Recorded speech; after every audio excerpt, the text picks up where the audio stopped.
I'm Harrison Graham. Pablo. Poles Burner kicks off the Chicago Bears Now mailbag. He says, who are some running backs we could trade before the NFL trade deadline? It's a good question. If you're watching live, we were just talking about running backs in between segments here.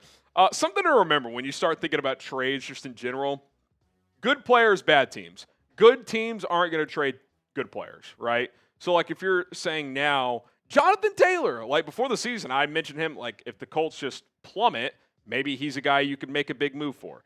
The Colts are going to at least be a playoff contender. It may not be like a Super Bowl contender, but they're not going to trade Jonathan Taylor. So, these are 6 backs that stand out. 5 are on teams that could be sellers, and then Sean Tucker just seems to be the odd man out in Tampa as he is behind Bucky Irving and Rachaad White right now. Devon Achane with the Dolphins, like if they keep losing, would they just sell?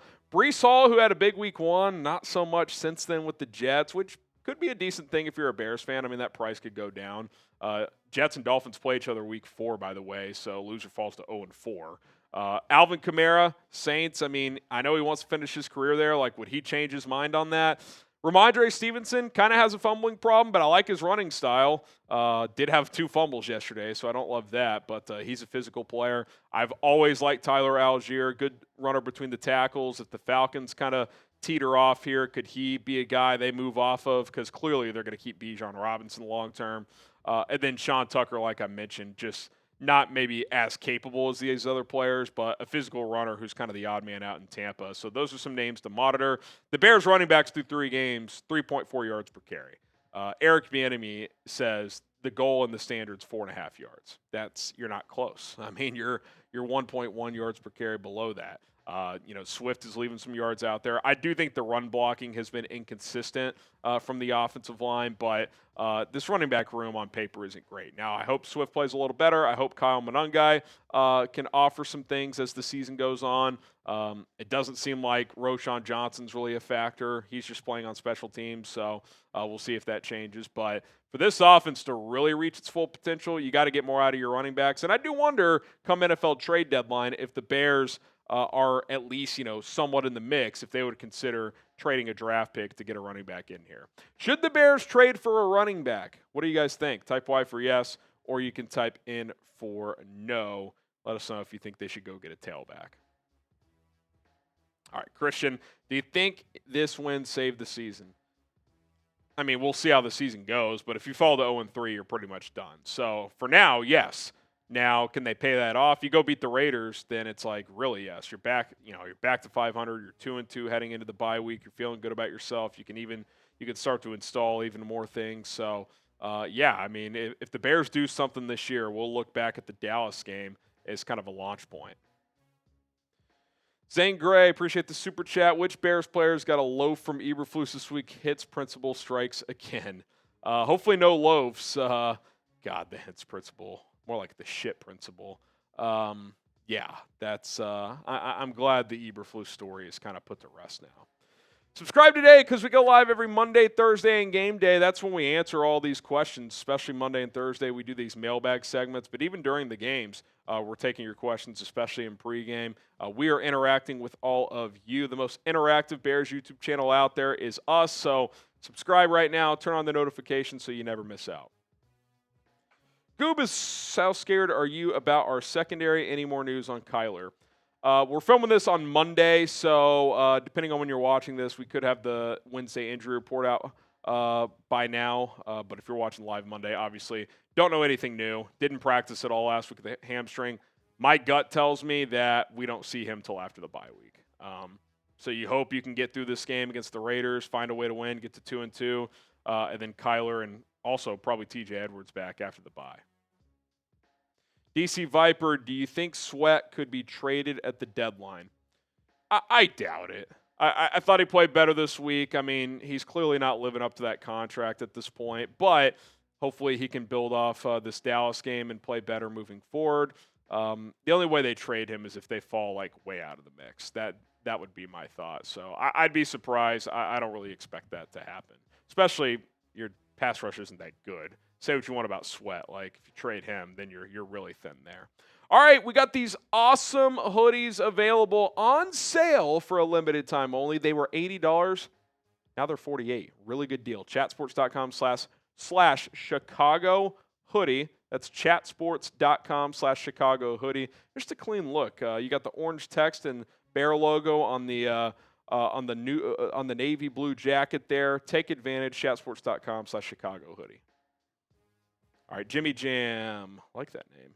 Why is Poles so stubborn with not looking at Clowney or Smith? Now they're both gone. I don't know. Ben Johnson was actually asked during the week, like, was Clowney a guy they looked at? And he said, he didn't completely say no. He said nothing serious. So that tells me his name was probably brought up. Now, maybe they weren't really that interested in him, but I'm guessing there was at least like, let's discuss this player as an option, and maybe they quickly dismissed him. But, yeah, I don't know. The Za'Darius thing, there's been rumors, that he's not a great locker room guy. Ben Johnson obviously was in the same locker with him for the second half of last season. Maybe he saw something he didn't like. I don't know. I can't speak to that experience. But in terms of on the field, I don't know what he did yesterday against the Rams, but in his first game in 20 snaps, he had a sack, 4 tackles, and I think 2 tackles for loss. So he's clearly a guy who can make an impact. All right, AR Universe. I'm actually curious what Za'Darius Smith did. I'm going to look that up while I'm answering this question. How many points do we need to put up against the Raiders to show this wasn't a one-off game? Smith didn't do much in week 2, by the way. Week 3.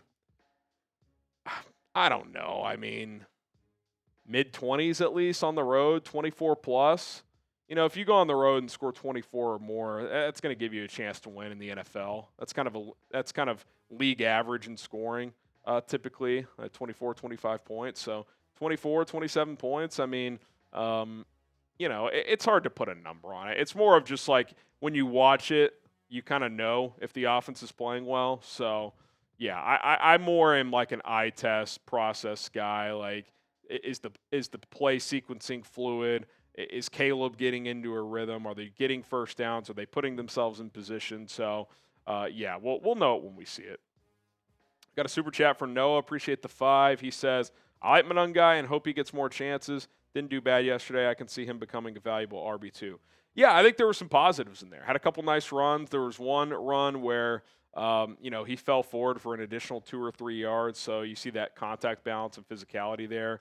He had that kind of weird play where he got spun back and lost a bunch of yards, but fighting for extra yardage, that's just kind of that fluky deal. It's a rare time where, going 100% actually kind of burns you. Like, you would have been better just falling down and getting that forward progress, but, it's easy for us to say when we're watching. I like what I saw yesterday. I hope we get to see some more opportunities there. All right, get your score predictions in. Bears, Raiders, who wins and what is the final score? If you're watching live, I'm about to do my Bears-Raiders preview, so I'll have my score prediction then. All right, the Lego Empire, would you want the Bears to sign a corner like Asante Samuel Jr. or trade for a star pass rusher like Kayvon Thibodeaux? I don't know why I said the word star. Samuel is not cleared right now. He has a medical checkup in October. He had a neck surgery. So we'll see if he gets cleared. If he does then, and the Bears still need a corner, he could be an option. We'll see. Obviously, guys like Kendall Fuller and Stephon Gilmore are still available. And then as far as Kayvon Thibodeaux goes, I'd be curious to see what he would fetch on the open market. He's off to a pretty decent start this year. So it's probably not a first-round pick, but probably a day 2 pick for a young ascending pass rusher. So, I would not trade that caliber of pick at 1 and 2. Let's see how the next few weeks go. All right, a couple more here. Paleo, forgive me if you said this already, but did you hear Jarrett and Brisker call the players-only meeting last week prior to the Dallas game? Yeah, Brisker talked about that after the game. It was only for the defense. Because they gave up 50 last week, and that's something Brisker said. He was like, look, we talked about it all camp. We want to be one of the best defenses in the league. You can't give up 50. Normally players-only meetings, that's a big red flag, but listen, they called it, and they held Dallas to 14. So clearly – Jarrett led the charge there. Brisker was vocally involved as well, it sounds like. So, you always get kind of nervous when you hear about that stuff early in the year. But, if a guy like Grady Jarrett's doing it, that kind of it feels better coming from a guy who's seen different things in this league. So clearly, for 1 week, it worked. So hopefully it continues. All right, appreciate all the questions. You can hit me up on social media at HGramNFL if you have more questions. I got to catch up on some DMs after the Cowboys game. I'll be sure to do that in short order. Give me a follow over there, and bear down.